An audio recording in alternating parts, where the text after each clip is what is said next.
गीता 18 के श्लोक नंबर 62 में भगवान स्वयं कह रहे हैं कि अर्जुन उस परमेश्वर की शरण में जा जिसकी कृपा से परम शांति व शाश्वत स्थान अर्थात सतलोक को प्राप्त होगा।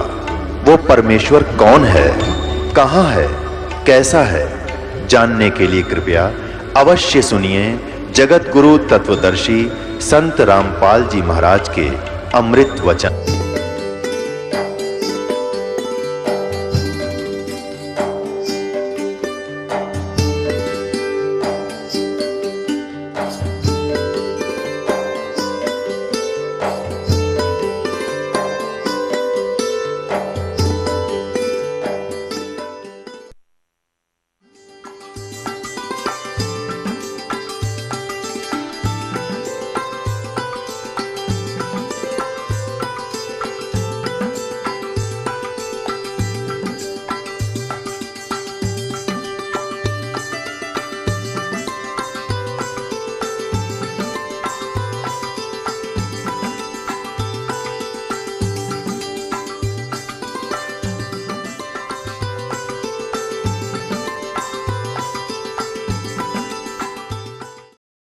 तो परमेश्वर कबीर जी ने हमें बताया है कि मानव जीवन दुर्लभ है, मिले न बारंबार, जैसे तरवर से पत्ता टूट जाए वो फेर नहीं लगता डार।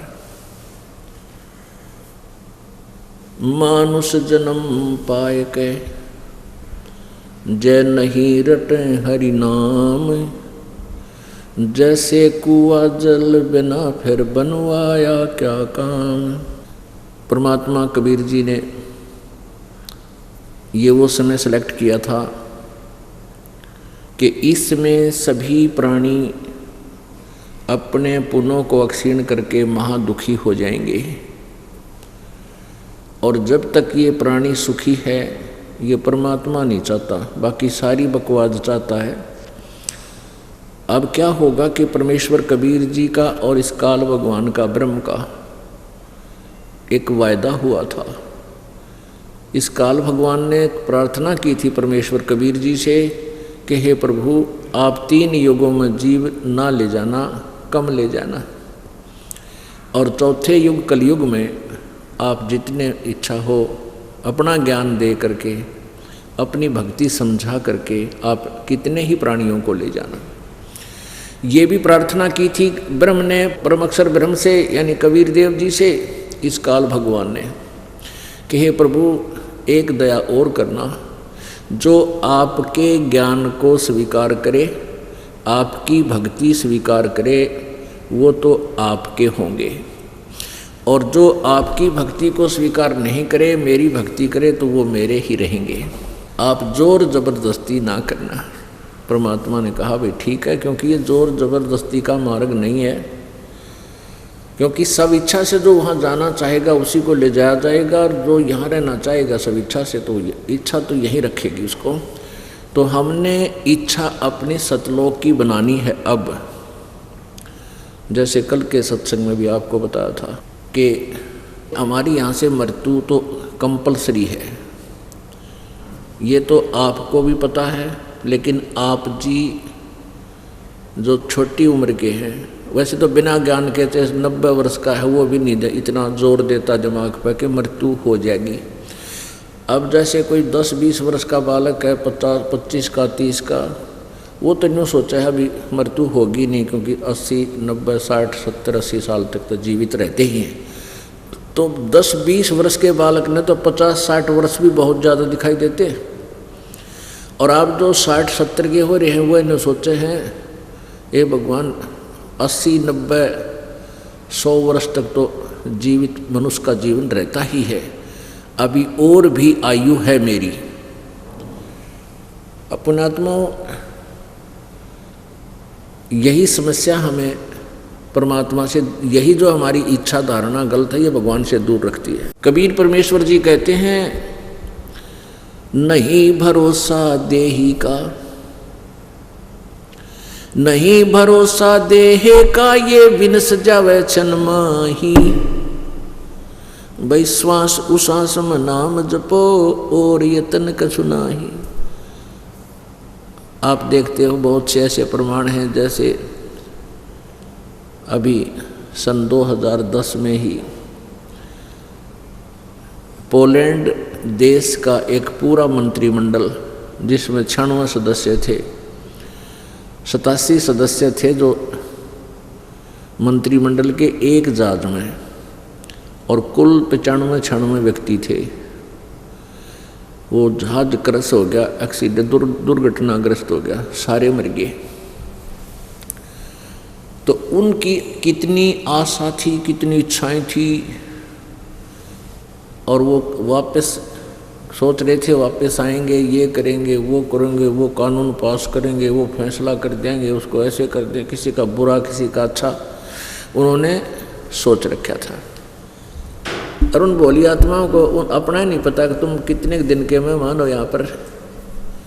तो ये भूल सबको लग रही है, आप जी को भी लगी हुई है, हमारे भी लग रही थी।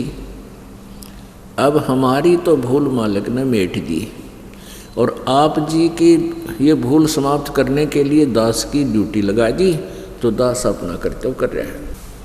परमात्मा क्या बताते हैं, भाई मानुष जन्म दुर्लभ है, मिले न बारंबार, तरवर से पत्ता टूट गिरे वो बोहर न लगता डार।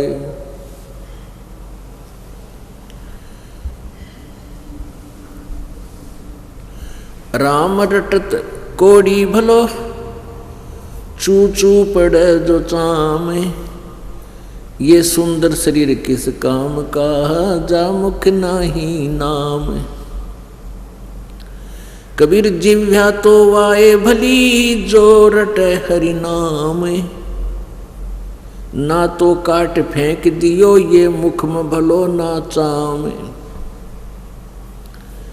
परमात्मा कहते हैं कि इस जीव का यदि यथार्थ लाभ आपने लेना है तो परमात्मा के गुणगान करने के लिए ही प्रयोग हो, अन्यथा इस मुंह में इस चाम की आवश्यकता नहीं। क्योंकि यदि ये जीवा के द्वारा हम भक्ति नहीं करते हैं, परमात्मा का गुणगान नहीं करते हैं, तो क्या करते हैं, किसी की झूठी गवाही देंगे, कि तक झूठ बोलेंगे, आपस में लड़ाई करवा देंगे किसी दो परिवार के सदस्यों की, इधर उधर के गप्पे मारेंगे, वो पाप इकट्ठा करेंगे। तो परमात्मा कहते हैं जिव्या तो वाहे भली, जो रटे हरि नाम, और नहीं तो काट के फेंक दियो, यो मुख में भलो नीचाम। ओए होए, परमात्मा के कहने इस भाव को समझना है आप जी ने, इस जिह्वा का कितना महत्व बताया है और ये कितनी खतरनाक है। कहते हैं इतः पराई आत्मा, ये जीभ बांध तलवार। जैसे कोई तगड़ा व्यक्ति है, बलवान है, किसी भी तरीके से है, जैसे कोई राजपद प्राप्त करके बकवाद करते हैं, कोई वैसे शारीरिक शक्ति जिसमें हो जाती है वो दूसरों को सताते हैं, कोई वचन ऐसा कह देते हैं बुंडा अच्छा, तो वो बेचारा दुर्लभ जलता रहता है, रोता रहता है बैठ के। तो कहते हैं उसकी जुबान ने तलवार का काम कर दिया, उस बेचारे की आत्मा को काट डाला, दुखी कर दिया। अब परमात्मा हमें क्या बताना चाहते हैं, राम नाम रटते रहो, राम नाम रटते रहो, जब तक घट में प्राणी, कदे तो दीन दयाल के भनक पड़ेगी कान।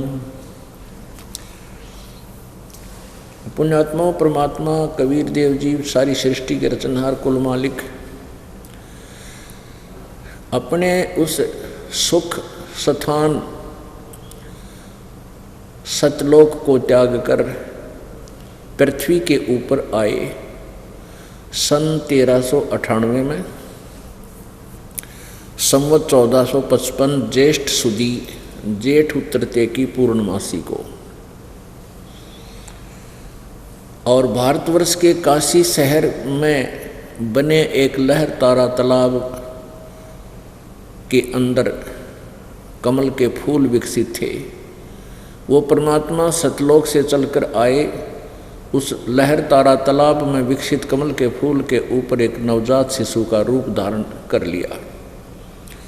और वहाँ से उनको नीरू और नीमा नाम के एक दंपत्ति उठा ले गए। वो निसंतान थे, संतान की तरह उनकी परवरिश की। वैसे तो परमात्मा सबकी परवरिश करने वाले हैं, लेकिन इस काल के लोक में वो ऐसा ही कहते हैं। वेदों में परमात्मा को तस्कर कहा है। तस्कर, तस्कर माने जैसे ठग होते, ठगी करते हैं, किसी को पता नहीं लगने जाते, अपना काम निकाल ले जाते हैं। तो ऐसे नानक साहब जी ने भी कहा कि ए ठगवाड़ा ठगी देश, खरा सियाणा बोता भारी धानक रूप रहा करतार।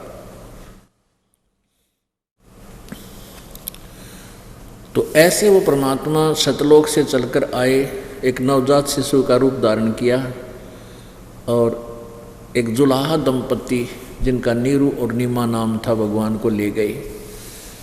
जुलाहे के घर पर परवरिश होने के कारण वो धानक कहलाए, जुलाहा कहलाए।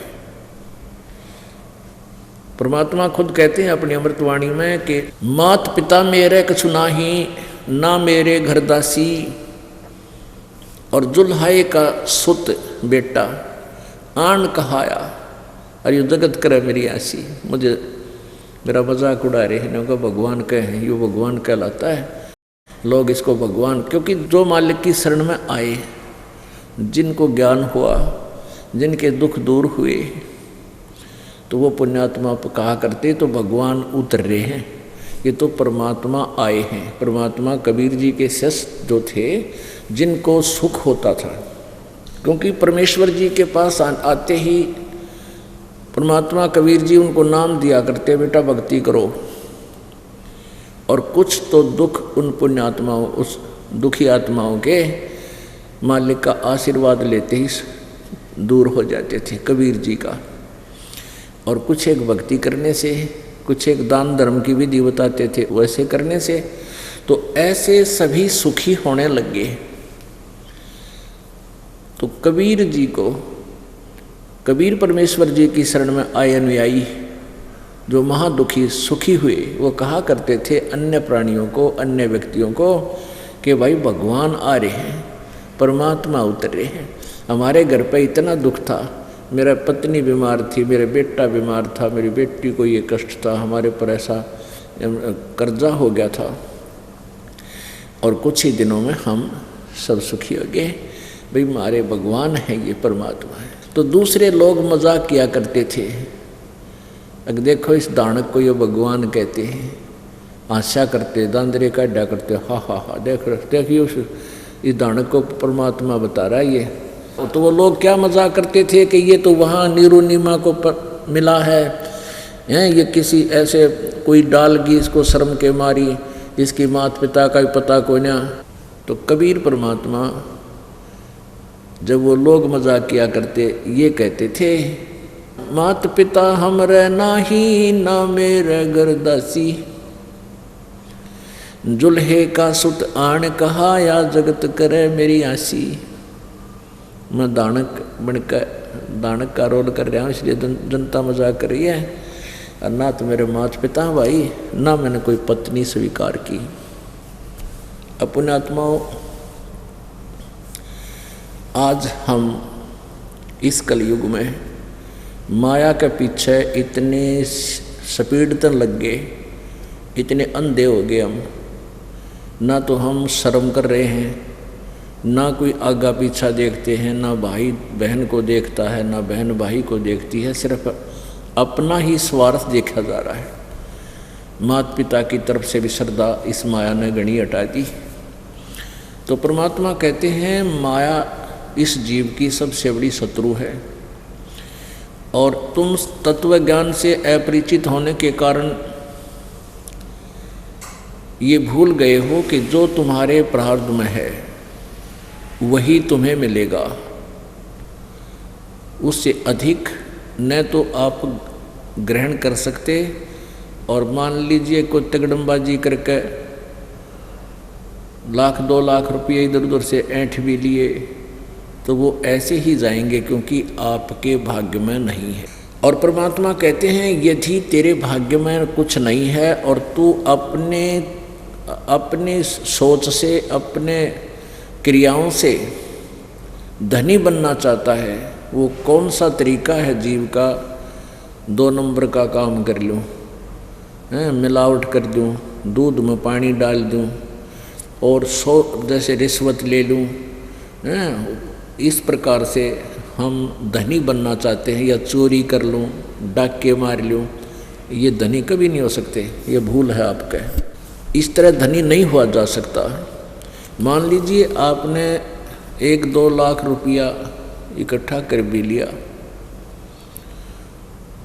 इधर उधर से 2 नंबर 3 नंबर का काम करके, तो फिर क्या होगा कि कोई घर में आनी हो जाएगी, कोई बालक बीमार हो जाएगा या स्वयं को तकलीफ हो जाएगी। और आजकल की इतनी महंगी औषधि, इतना महंगा उपचार हो गया, तो वो पैसा भी जाएगा और कष्ट भी उठावेगा, क्योंकि बीमारी रोग या कोई मुकदमा शुरू हो जाएगा, या कोई पैसा लेकर दे को नहीं, रोज का नया झगड़ा। तो वो पैसा जो तेरे भाग्य में नहीं था और तूने इधर उधर से दो चार करके इकट्ठा कर लिया, वो तेरे पास रह नहीं सकता। लेकिन वो पैसा जो इकट्ठा करने में जो पाप किए थे वो तेरे बैड अकाउंट में लिखे जाएंगे।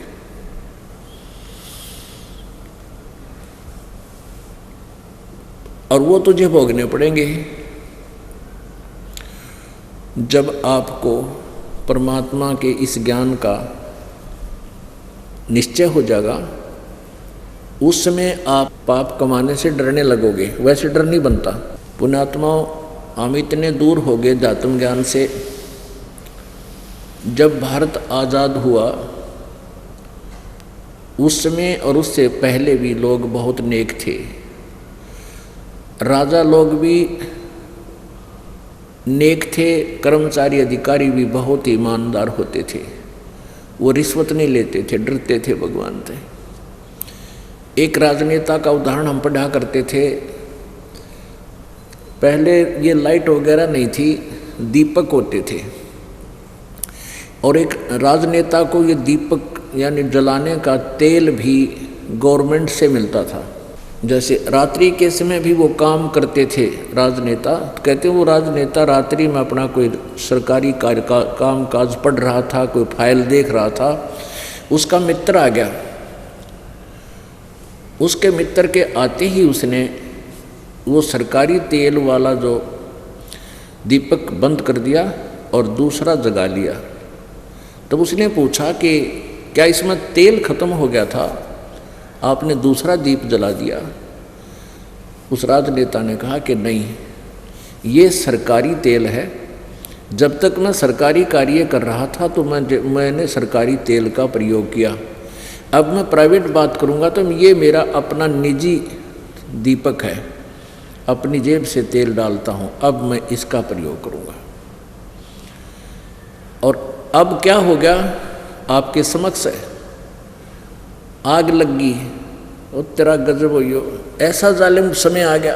राजनेता तो भ्रष्ट होए गए, साथ में ये जज लोग भी जुल्म करने लग गए। एक न्यायाधीश जो है परमात्मा का रूप माना जाता है, और ऐसे ही डॉक्टर के बारे में कहा जाता है। और बहुत सी दंत कथाएं और सच्चाई इन लोगों के बारे में प्रकाश में आ रही हैं। ये बहुत ही खतरनाक समय गुजर रहा है। अब इस समय में केवल ज्ञान की आवश्यकता है और कोई समाधान नहीं हो सकता। जब इस प्राणी को डर लगेगा भगवान से, हम छोटे छोटे से थे तो हमें धार्मिक शिक्षाएं उदरती अपने ही परिवारों से ऐसे मिलती थी, जैसे कोई भी गलती करता था नो क्या करते माता पिता कि तुझे पाप लगेगा, ऐसा ना करना। तो हम डर जाते थे। आपस में भी बच्चे एक दूसरे तो कहते तू ऐसा कर रहा ना तुझे पाप लगेगा, तो वापस हाथ हो जाता था।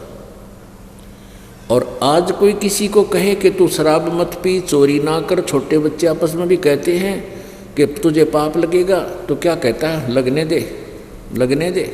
तो डर तो रहा है को नहीं, ज्ञान रहा नहीं, बकवादें सारी शुरू होगी।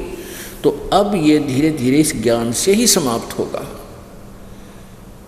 ज्ञान से ही बात बनेगी। ज्ञान से डर लगेगा। जब डर लगेगा, जब पता इस बोतल के अंदर विष है और उस विष को कौन खाएगा? हाथ भी ना लावे, बहुत दूर दर देगा उठा कर, बच्चे भी ना खा ले।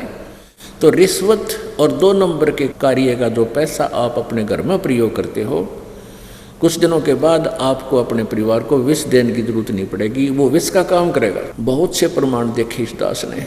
पहले तो इतना था नहीं, जब ये नाम लेने के बाद भी इस दास ने 7-8 वर्ष नौकरी की। उस दौरान फिर आंखें खुली।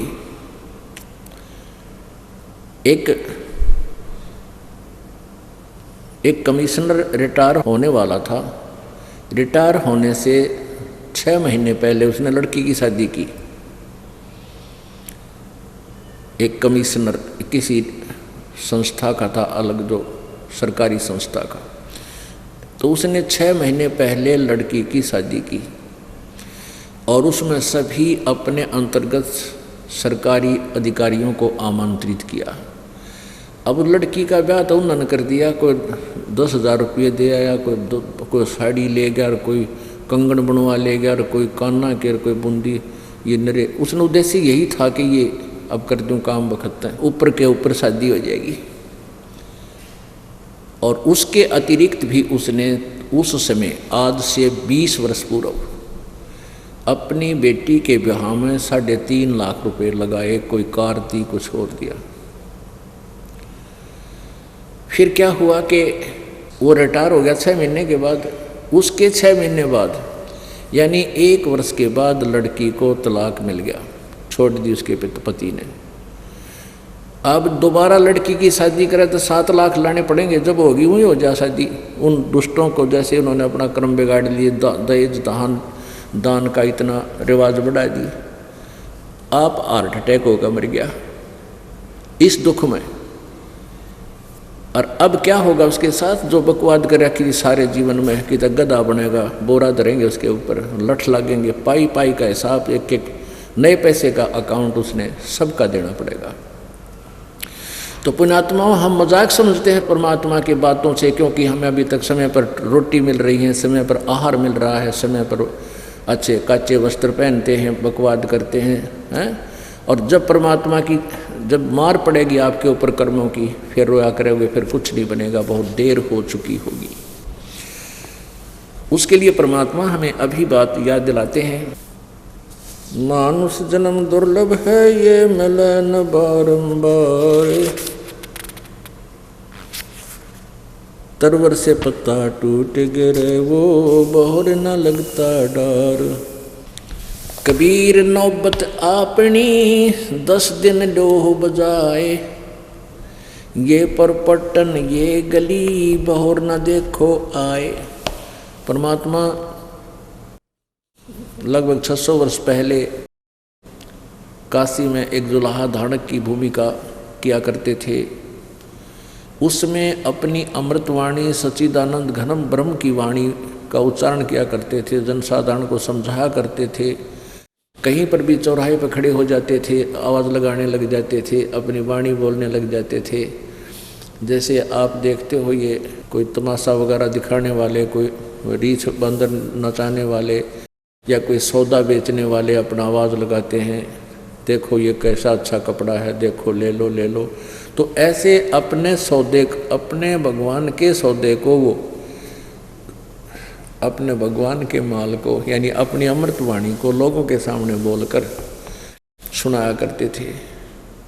तो 10-20 व्यक्ति इकट्ठे हो जाते, परमात्मा अपना अमृत ज्ञान सुनाते। उसी समय कुछ एक को लाभ मिल जाता, अच्छी आत्मा थी, उनको तुरंत सहारा मिलता, परमात्मा की वाणी स्वीकार कर लेते, नाम लेते थे।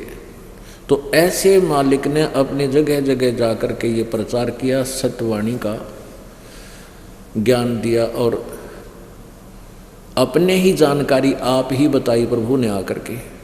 तो क्या बता रहे हैं उस सच्चिदानंद घन ब्रह्म की वाणी में?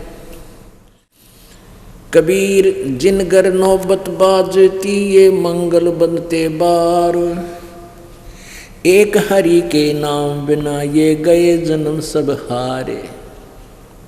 जिनकर नौबत बाजती, राजाओं के महलों में एक अलग से रिक्रिएशन रूम होया करते, लंबे चौड़े हॉल होते थे, उसमें बैठ जाते थे और उसमें ये साजंदे लोग नियुक्त किए जाते थे, वो सारा दिन वहाँ अपनी ताल तूल पीटे जाते। राजा का मूड ऑफ होता जो वहाँ आके बैठ जाता, उनकी आवाज़ें गाने गुने सुनता या मीठी मीठी धुन सुना करता था। तो इस तरह अपना टाइम पास कर गए, भक्ति की नहीं। उनके विषय बताते हैं, जिनके नौबत बाजती और मंगल बंदते बारे। मंगल के हाथी राजा लोग अपनी समर्थता, अपने धनाढ़ का प्रमाण अपने किले के सामने बाहर सड़क के ऊपर मेन मार्ग पर हाथी बांधा करते। हाथियों के जैसे 10, 20, 30, 50, तो बाहर हाथी जिस राजा के ज़्यादा से ज़्यादा हाथी बंधे हुए होते तो उसको और ज़्यादा ताकतवर माना करते थे, समर्थ मानते थे। ये उनका पैमाना होता था, मेजरमेंट होती थी कि ये राजा इतना शक्तिशाली है, इतना धनाढ़ है, इतना धनी है, क्योंकि एक हाथी का खर्चा बहुत गणा होता है और जिसने 100, 200 हाथी रख रखे हैं तो उसका कहना ही क्या है। ऐसे कहते हैं, जिनके नौबत बाजती और अस्थि बंधते बारे, एक हरि के नाम बिना वो गए जन्म सब हारे। जो भक्ति नहीं करते, चाहे राजा भी बना है, वो अपने पूर्व जन्म के संस्कारों को ही समाप्त कर रहा है, पुनः को क्षीण कर रहा है। आज चाहे वो कितना ही कार कोठी उसके पास हो, चाहे हेलीकॉप्टरों में घूम रहा है, तो वो अपना जन्म बर्बाद कर रहा है। और एक गरीब व्यक्ति, कहते राम रटत दारिद्र बलो, टूटी घर की छान, वो सुंदर महल किस काम के जहाँ भक्ति नहीं भगवान। कहते हैं वो राजा जो पूरी पृथ्वी का शासक हो और भक्ति कर नहीं रहा, वो तो व्यर्थ है उसका जीवन। और एक गरीब व्यक्ति भक्त सच्ची साधना कर रहा है, चाहे वो झोंपड़ी में रहता हो, उसके पास रहने के लिए पक्का मकान भी ना हो, और झोंपड़ी में भी कहीं कहीं उसका घास टूट रहा हो, इतना कमज़ोर हो बेचारा, लेकिन यह भक्ति करता हो। कहते राम रटत दारिद्र बलो, दारिद्र में निर्धन, टूटी घर की छान, वो सुंदर महल किस काम के जहाँ भक्ति नहीं भगवान। जो प्रसंग चल रहा था कि परमात्मा की साधना में, परमात्मा की भक्ति के लिए मानव शरीर की आवश्यकता है और किसी चीज़ की नहीं। पहले क्या धारणा होती थी कि ब्राह्मण लोग ये धारणा फैलाया करते थे कि जो भक्ति करने का अधिकार केवल ब्राह्मणों को ही है, सदग्रंथों को पढ़ने का अधिकार केवल ब्राह्मणों को ही है, और या फिर राजा लोगों के घर जाकर वह हवन आदि करते थे, बहुत ज़्यादा खर्चा करके पाठ वाठ का सिलसिला जारी कर रखा था। तो आम आदमी की धारणा बन गई थी कि वह भक्ति तो क्या तो धनी कर सकता है या ब्राह्मण कर सकते हैं। या फिर दूसरी एक धारणा फैला रखी थी कि जैसे जंगल में चले गए, घर त्याग गए, वहाँ हठ योग किया, बड़ी बड़ी जो है ना बहुत बड़ी बड़ी दाढ़ी बढ़ गई, सिर के बाल बढ़ गए, तो ये व्यक्ति ही परमात्मा पा सकते हैं।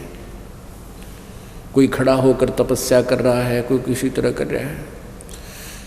और कुछ एक को ऐसे गलत धारणा पैदा कर रखी थी कि श्राद्ध निकालने से पितरों का मोक्ष होता है, और भी बहुत सारी ऐसी क्रियाएं थी जो समाज में बिगाड़ रखी थी भक्ति के मार्ग को।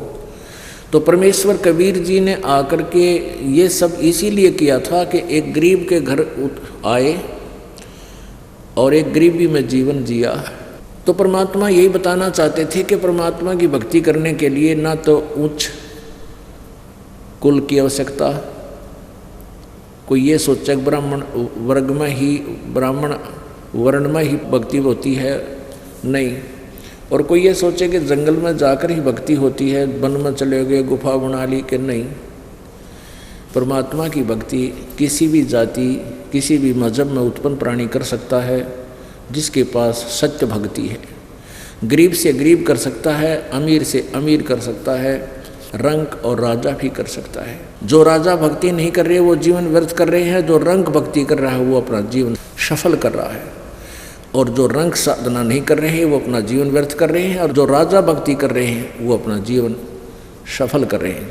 क्योंकि जब भक्ति वही प्राणी कर सकता है जो संत शरण में आता है, और संत शरण में आने के बाद उस राजवर्ग को, राजा को वो ज्ञान दिया जाता है कि ये पाप तू नहीं करेगा, तुझे बहुत भयंकर दुख होगा। तो पहले राजा लोग अपने साथ एक धार्मिक गुरु रखा करते थे। वो रह कर जो पुण्यात्मा होते तो अच्छी शिक्षा देते थे कि राजा ये ऐसा ना करना, किसी गरीब को मत सताना, ऐसा दुख हो जाएगा। एक व्यक्ति ने ऐसा किया था, उसके साथ ऐसा हो गया। एक राजा ऐसा होता था, उसने ऐसे जुल्म किए थे, उसके साथ ऐसे दुख हुए थे।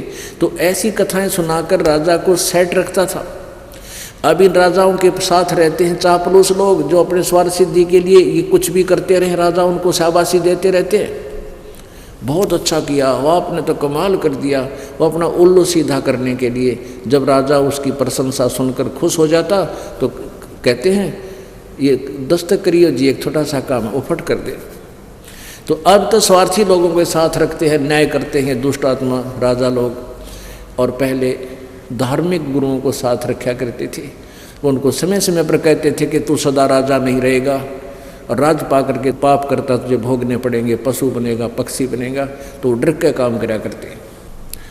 अब परमेश्वर कबीर जी ने आकर यही प्रमाण दिया था कि देखो भाई, मैं सबसे गरीब आदमी हूँ, निर्धन, मैं सबसे निर्धन व्यक्ति हूँ, और मैं भी परमात्मा पाऊंगा, और मैं सबसे यानी शूद्र वर्ण में आया हूँ, और मैं भी परमात्मा पाऊंगा, भक्ति करूंगा। वो तो एक लीला कर रहे थे, हमें समझा रहे थे। तो इस प्रकार परमेश्वर ने एक शूद्र वर्ण चुना कि ये भ्रम मिटा दूँ, जो लोग हैं ब्राह्मण लोग ही पार होंगे, या धारणा मिटानी थी दाता ने। और एक ये समस्या हल करनी थी कि लोग कहते हैं कि भाई गृहस्थी पार नहीं हो सकता। गृहस्थी परमात्मा कबीर जी गृहस्थी नहीं थे, बाल बच्चे नहीं थे, लेकिन उन्होंने एक गृहस्थी का जीवन जीकर हमें एक मार्गदर्शन किया।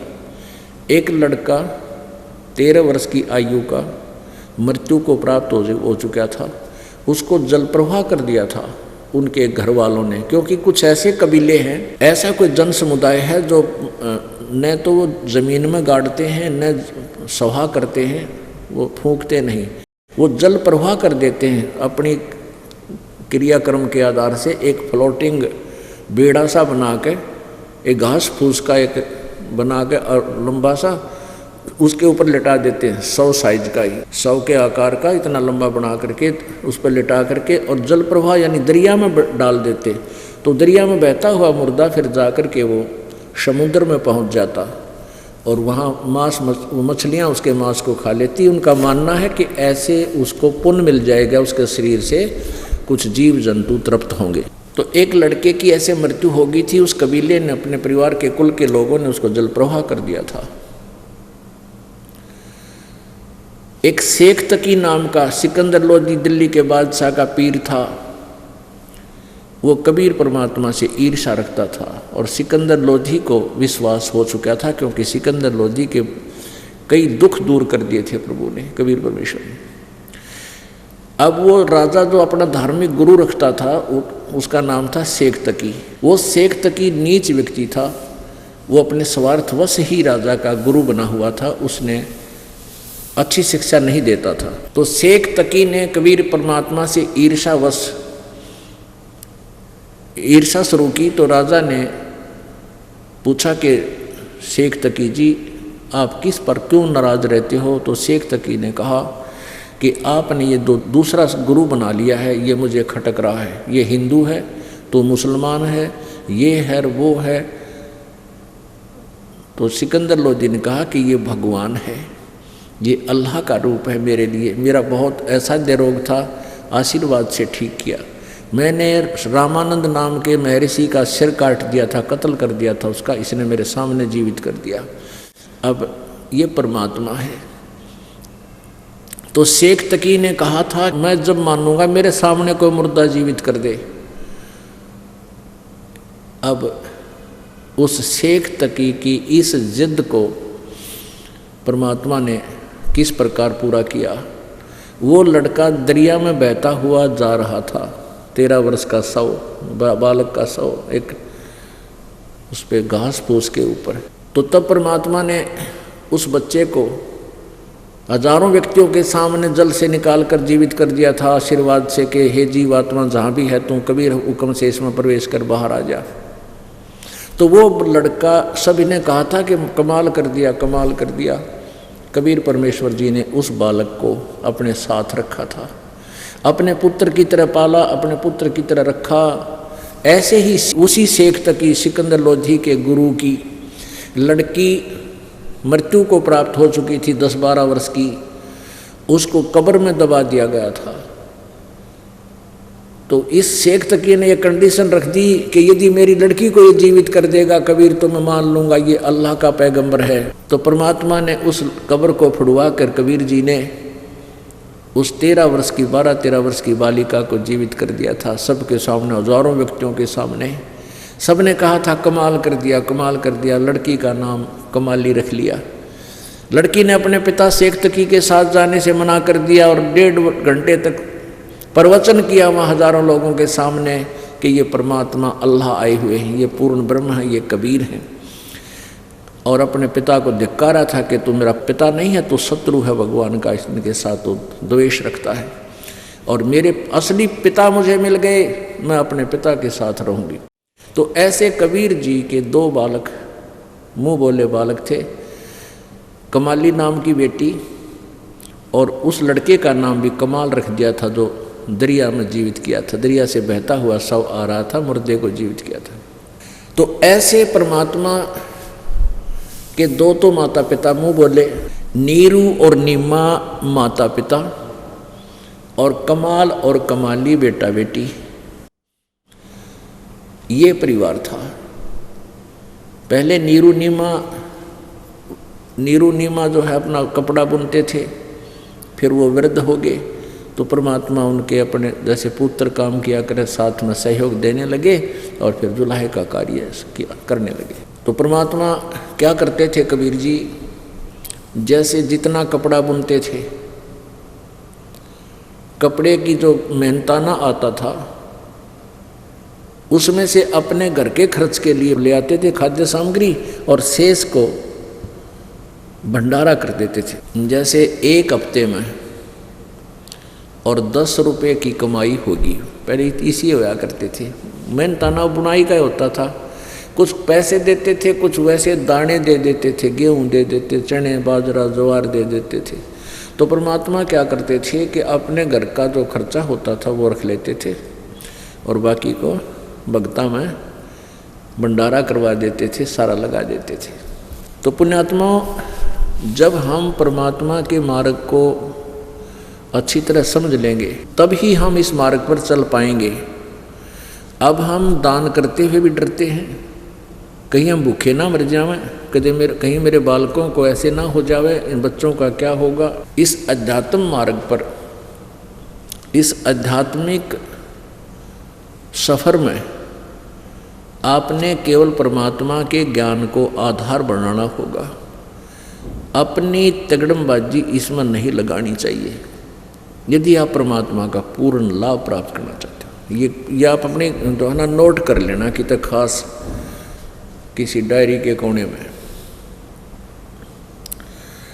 और वही प्रमाण परमात्मा ने हमें दिया है। अब जैसे एक सेठ था, उस सेठ ने अपने मुनीमों से कहा, अपने वो लेखाकारों से अकाउंट रखते थे जो मुनीम, उसने कहा कि मुझे ये बताओ मेरे पास कितना धन है, मेरी कितनी पीढ़ी इससे गुजारा कर सकती है, आने वाले मेरे वंशज कितनी पीढ़ी इससे गुजारा कर सकती है। तो उन्होंने अकाउंट लगा के बताया कि आपकी 6 पीढ़ी यानी आपके 6ठे पोते तक किसी ने भी हाथ लगाने की, काम करने की आवश्यकता नहीं पड़ेगी। इतना धन है, वो आराम से अपना जीवन निर्वाह कर सकते हैं। 6 तो उस सेठ को, धनी को चिंता बन गई, अरे मेरी 7वीं पीढ़ी क्या खाएगी, उसके लिए व्यवस्था बताओ, उसके लिए कुछ क्रिया बताओ, कैसे होना है पता करो किसी से। तो उन्होंने बुद्धिमान व्यक्ति थे, उन्होंने कहा जी साधु संत भक्त बताया करते हैं। एक धार्मिक व्यक्ति बहुत अच्छा था, उसको बुलाया, सेठ से वार्ता कराई। तो उसने बताया कि आप ऐसा करो सेठ जी, ज़्यादा धन कमाने के लिए दान बढ़ाओ। दान में कहा कि तुम गरीबों को आटा वगैरह दे दो, जो गरीब है आसपास उनको आटा, खाद्य सामग्री, चावल दाल दे दो, बांटो। महीने में 1 दिन या 2 महीने में, जैसा भी उसने नियम बताया। तो वो सेठ ने, उस धनी व्यक्ति ने एक गरीब की झोपड़ी देखी भगत की, और वहाँ लेकर गया वो 2 किलो आटा, 2 किलो दाल, थोड़ी बहुत पूरा चावल। उसको कहा ले भाई भगत जी कुछ ये ले लो, भोजन की सामग्री है, मैं सीधा ले आया हूँ, सीधा बोला करते उसने। तो भगत अपनी पत्नी से कहने लगा कि भगवान देखना अपने पास कितना सामान शेष है। उसने जाकर देखा कि जी शाम का भोजन का व्यवस्था है, शाम की तो रोटियों का सामान है अपने पास। तो उस व्यक्ति ने कहा भगत ने सेठ को कि सेठ जी हम नहीं लेते, आप आगे दो किसी को, शाम की रोटियों का हमारे पास है। वो बैठ गया, अरे तेरा गजब हुई है, मैं तो 7 फीट डी की चिंता कर रहा, मैंने सवेरे की भी कोनी। तब उस भगत से कहा अरे भले आदमी तू सुबह क्या खाएगा। उसने कहा कि अभी शाम का दिया सुबह का भी देगा। तो क्या बताया, पौ फाटी पगड़ा बया जागी जिया जून, वो सबका हो को देत है भाई चौंच समाना चून।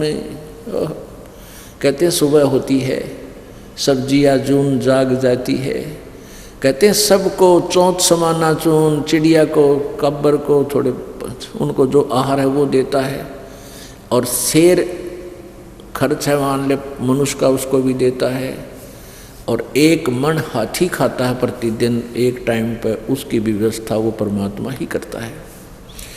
उस भक्त ने फिर उसको समझाया, काफ़ी देर सत्संग सुनाया कि माँ के पेट में किसने व्यवस्था की थी भले आदमी। बच्चे के बाहर आने से पहले माँ के सतन में दूध नहीं था, और माँ के गर्भ से बाहर आते ही बच्चे के लिए परमात्मा ने सतन में ढेर सारा दूध दे दिया। और तू 7 पीढ़ी की चिंता करता है, तू आज मृत्यु हो जाए तेरी कल क्या करेगा। तो फिर उस भक्त ने ये भी बताया, क्योंकि परमात्मा कहते हैं 100 छल छिद्र मैं करूं, वो आकर बन कर बैठ के भगत वहाँ पर स्वयं ही मालिक ऐसी लीलाएं करते हैं, बनावटी स्त्री बना लेते हैं। क्योंकि एक जीव को, अपने पिछले पुण्यकर्मी प्राणी, एक पुण्यात्मा को भक्ति मार्ग पर लगाने के लिए कहते हैं 100 छल छिद्र मैं करूं अपने जन के काज, गोता मारू स्वर्ग में जा बैठू पाताल, कह कबीर ढूंढता फिरूं अपने हीरे माणिक लाल। तो इतनी पुण्यात्मा था वो व्यक्ति सेठ, उसके लिए परमात्मा ने लीला की, फिर ज्ञान समझाया। फिर परमात्मा उस झोपड़ी के वाले के रूप में बैठे भगवान, उस भक्त रूप में परमात्मा ने कहा कि सेठ जी अगर तू आगे धन ही चाहता है तो दान कर दे सारी संपत्ति का, ना तेरा कोड लगेगा। तो उस सेठ ने फिर वो सारी संपत्ति अपना दान धर्म पर लगानी शुरू कर दी। और इस प्रकार कहते हैं जतन धन चाहिए तो दान कर, ऐसे लाभ नहीं होता। और परमात्मा उन्हीं व्यक्तियों के साथ होता है जो भक्ति करते हैं।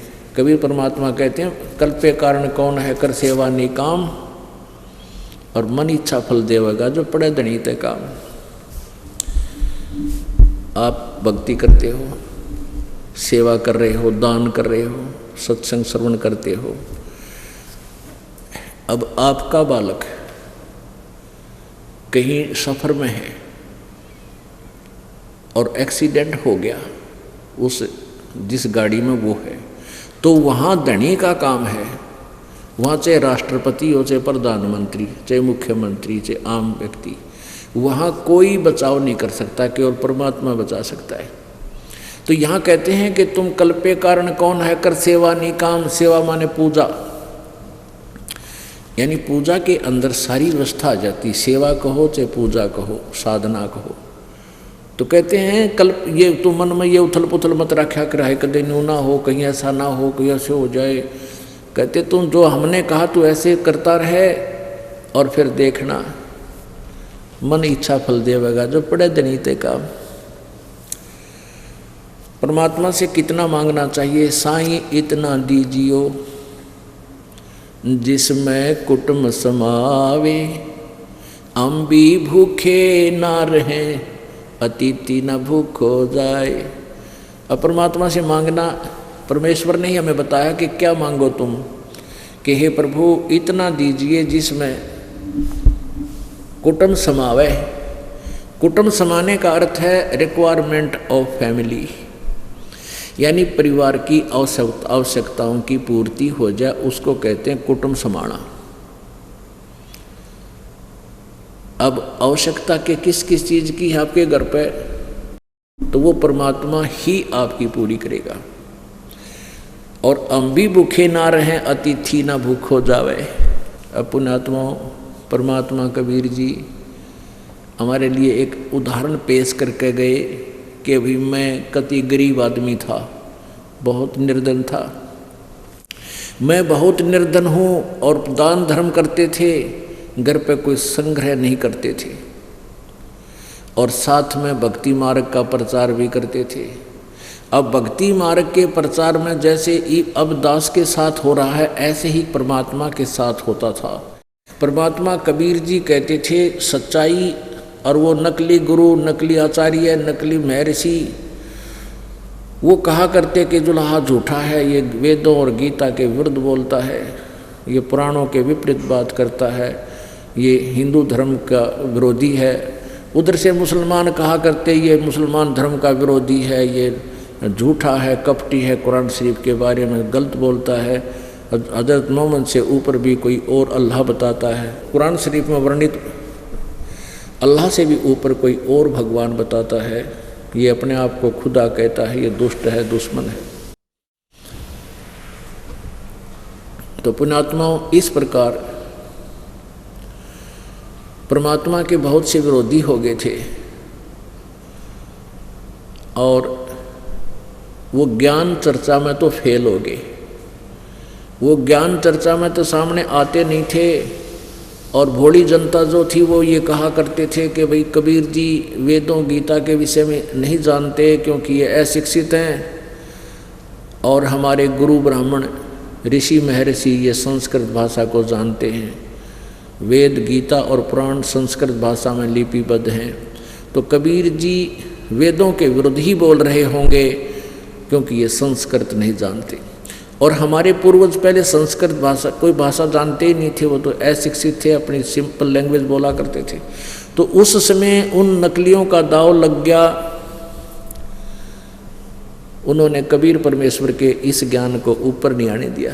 तो उन्होंने परमात्मा ने जो परमात्मा लीला किया करता है वो लीलाएं की, और वो लीलाएं वेदों और पुराणों में वर्णित पाई कि भगवान जब ऊपर से आता है सतलोक से, सहशरीर आता है, सहशरीर जाता है, और अपने लीला काल में वो क्या क्या लीलाएं करता है। यहाँ जब रहता है अतिथि रूप में, कुछ समय के लिए मेहमान रूप में आता है, तो वो जो लीलाएं कबीर जी ने की वो सारी वेदों में वर्णित पाई।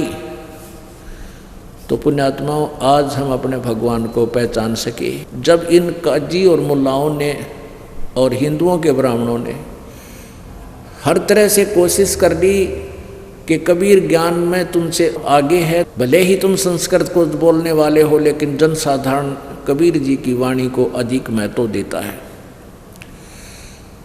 तो कबीर जी को मारने के लिए बहुत से प्रयत्न किए गए उन दुष्टों के द्वारा, लेकिन निष्फल रहे, क्योंकि भगवान को मारना, भगवान तो अजर व अमर होते हैं, लेकिन वो तो अंधे गधे थे जो भगवान के मार्ग में खड़े होकर के भगवान का विरोध कर रहे थे। वो सभी दुष्ट अपना कर्म बिगाड़ कर चले गए। परमात्मा आज भी जीवित है, आगे भी रहेगा, पहले भी था, उनका ज्ञान भी आज जीवित है और पूरे विश्व में फैलेगा आज। तो उसमें क्या होता था कि उन्होंने बहुत विरोध किया। एक बार सिकंदर लोधी को विवश कर दिया शेख तकी ने कि या तो हम इसकी परीक्षा और लेंगे कबीर जी की, अन्यथा मैं सभी मुसलमानों को बोल दूंगा कि सिकंदर लोधी दिल्ली का बादशाह हिंदू बन गया है। इस बात से राजा डर गया, उसने सहमति दे दी, आज्ञा दे दी कि कबीर जी की परीक्षा ले लो। तो क्या परीक्षा लेनी थी? उस शेख तकी ने कहा हजारों व्यक्तियों मुसलमानों को इकट्ठा कर लाए, हिंदू भी इकट्ठे हो गए कि देखेंगे ये क्या होगा, क्योंकि दोनों ही वर्ण को, दोनों ही वर्ग को, हिंदू और मुसलमानों को उनके गुरुओं ने कबीर जी का विरोधी बना दिया था। तो एक शत्रु, कबीर जी को शत्रु मानते थे अपने भगवान को, तो उस शत्रु के साथ जो वो मानते थे परमात्मा को, अब उनको जलाना, उन्होंने कहा कि उबलते हुए सरसों के तेल के कढ़ाई में डालेंगे, गरम, बहुत गर्म करके देखेंगे, ये जीवित रहा तो हम मान लेंगे अल्लाह है। तो हिंदू भी मुसलमान भी सब इकट्ठे होकर उस कौतुक को देखने आए। शेख तकी ने एक कढ़ा तेल का बहुत बड़ा, उसके नीचे लकड़ डलवा दी, बहुत तेज आग बढ़वा दी, ऐसे तेल उबड़ा जैसे चाय बनाया करें जब उबड़ा करें कुछ उसी तरह। और शेख तकी ने कहा कि डालो पकड़ के कबीर को इस कढ़ाई में। कबीर परमेश्वर ने कहा कि ये भी कष्ट आप ना करो, मैं अपने आप बैठ जाता हूँ। परमात्मा चलकर कढ़ाई के अंदर उतर गए, बैठ गया आराम से। बैठ के इतना शरीर बाहर है, बाकी शरीर तेल के अंदर है, लेकिन आराम से बैठे हैं, तेल ने कोई प्रतिक्रिया नहीं की। तो शेख तकी ने कहा कि ये जादू जंत्र जानता है, इसने तेल को ठंडा कर दिया, इसकी तासीर ठंडी कर दी, ये वैसे उबलता नजर आ रहा है। सिकंदर लोधी बादशाह ने सोचा था उंगली डालकर देखता हूँ सचमुच ये ठंडा है या गर्म। तो कबीर परमेश्वर ने कहा कि राजा उंगली मत डालना, उंगली नहीं पाओगी, तेरी इतना गर्म है। इस मूर्ख के कहने से कहीं तू काम बिगाड़ दे। राजा ने सोचा जब गुरुजी बैठे हैं और ये नहीं जल रहे, तेरी उंगली का के बिजली पड़ेगी। उन नाटते नाटते मना करते करते उंगली तेल में डाल दी। जितनी उंगली चेक करने के लिए तेल में डाली थी उतनी ही कटगी न चढ़ दे सिवा, और राजा बेहोश होकर गिर गया उस पीड़ा के कारण। लोगों ने फिर पानी पुनी मारे, छींटे मारे, होश में लाए, वो फिर पीड़ा इतनी थी फिर बेहोश हो गया। तब परमेश्वर कढ़ाई से बाहर आए, राजा की उंगली पकड़कर ऐसे कर दी, पूरी होगी। उंगली कटी हुई भी नहीं रही, जलन तो रह थी कहाँ। बोलो सतगुरुदेव की जय।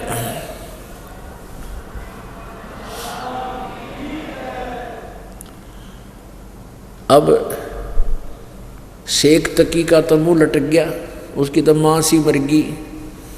वो तुमने सोचा था ये मर जाएगा दुश्मन है, तेरी महिमा बनी रहेगी। अब उस लीला को देखकर हजारों तो मुसलमान शिष्य हो गए कबीर परमात्मा के, हजारों की संख्या में हिंदू शिष्य हो गए, लेकिन वो दुष्ट शेख तकी नहीं माना। कहते हैं राज तजना सहज है, सहज त्रिया का नेह, मान बड़ाई ईर्षा बाई दुर्लभ तजना ये। राज्य भी त्याग सकता है इंसान और घर भी त्याग सकता है, लेकिन मान बड़ाई ईर्षा ये नहीं त्याग सकता, और इनके त्यागे बिना भगवान मिला नहीं। अब शेख तकी ने फिर क्या किया, कुछ दिनों के बाद फिर सभी मुसलमानों को इकट्ठा किया आसपास के, अपने 1000-2000 लेके राजा के पास गए कि या तो इसकी हम एक परीक्षा और लेंगे अंतिम, और फिर हम मान लेंगे ये अल्लाह है। तो शेख तकी, क्योंकि राजा का इतना ब्यों तो है, 1000-2000 10,000 आदमी उसके पास आ जाए तो घबरा जाता है, कहने लगा ले जाओ भाई, कर लो जो तुमने करना है। तो शेख परमात्मा कबीर जी को पकड़ कर ले गए। एक झेरा कुआं, बहुत गहरा, 150 से 200 फुट गहरा होता था कुआं पहले, जिसमें जल ना रहा हो, और वो अंदर से इतना खोखला हो जाता था उसका भाई पता नहीं कितना गहरा है, कहाँ ये ऐसा हो, जल नहीं रहता था। तो उसमें डाल दिया, परमात्मा को पकड़कर ऊपर से पटक दिया उन बेरहमों ने, निर्दयियों ने, और ऊपर से उसमें कंकर पत्थर, झाड़ गोबर ईंट मिट्टी ठोक दी कति पूरा 200 फुट ऊपर। और फिर हाथ पैर मुंह धोकर वो शेख तकी सिकंदर लोधी के पास पहुंचा और कहा कि कर दिया काम, आप जिसको अल्लाह कहते थे कबीर जी को दाब दिया मिट्टी में उसको। सिकंदर लोधी राजा ने कहा किसके विषय में बात कर रहे हो पीर जी? तो शेख तकी ने कहा तेरे कबीर के बारे में बोल रहा हूँ, उसको झेरे कुएं में दबा दिया हमने हजारों टन मिट्टी के नीचे। सिकंदर लोधी ने कहा कबीर जी तो मेरे रूम में बैठे, देखो इधर वहाँ। अब शेख तकी 2-4 और उसके साथी थे, वो जाकर देखते हैं कमरे में, कबीर जी तो ये बैठे हैं। बहुत तेरा गजब भैया। तो जब इन्होंने ऐसी लीला देखी कि ना तो यूँ मारे तो मरता, ना यूँ काटे तो कटता, शेख तकी कुछ गुंडे लेके परमात्मा को काटने गया था। झोंपड़ी में मालिक लेटे हुए थे और 10-5 गुंडे लेके और कहा इन्हें तलवारों से टुकड़े कर दो। अब वो मारा तलवार, वो तलवार ऐसी लगे शरीर में जैसे रुई में लगा। परमात्मा का जो शरीर था शुक्रम अकायम ऐसनाविरम, परमात्मा का शरीर हमारे जैसा नहीं था, ये हमारे जैसे नाड़ी के जोड़ जुगाड़ से, माता के संयोग से, पिता के संयोग से नहीं बना हुआ था। यजुर्वेद अध्याय नंबर 40 के मंत्र नंबर 8 में कबीर मनीषी शुक्रम अकायम ऐसनाविरम, वो परमात्मा का शरीर जो है माता पिता से बना हुआ शुक्र से नहीं होता, स्नायु रहित होता है, हमारे जैसी काया नहीं होती, उसकी तेजपुंज का शरीर होता है। उन्होंने ऐसे टुकड़े टुकड़े कर दिए। और जब वो चलने लगे, जब परमात्मा बोले रे शेख तकी आ जाओ बैठ जाओ भाई, कुछ दूध चाह तो पी के जाइयो, ऐसे क्यों भाग रहे हो। अब जब कतियों ने टुकड़े कर दिए थे उन गुंडों ने, बदमाशों ने, और उन्हें देखा ये आदमी तो फिर भी बोला, वो डर गए, उनका दिल दहल गया, क्यों तो भाई भूत से। कईयों का तो बुखार हो गया, बुरा हाल हो गया। तो फिर उनको उनके माता पिता उनकी परमात्मा के पास लाए, आशीर्वाद लिया, और परमात्मा ने कहा बेटा इस दुष्ट के पीछे मत लागो, ये तो गंदा आदमी है, तुम्हारे कर्म बिगड़वा देगा। तब वो ठीक हुए, अगो हो भूत तक हो नहीं तो आदमी है। तो ऐसे जुल्म इन्होंने किए, परमात्मा का कुछ नहीं बिगाड़ पाए। तो फिर न सोचा भाई ये तो हमारे जो है मार्ग में बहुत बड़ा रोड़ा बन गया। तो उन्होंने क्या स्कीम बनाई, हिंदू और मुसलमानों के गुरुओं ने इकट्ठा बैठ के आपस में सलाह की कि इसके साथ ऐसा करते हैं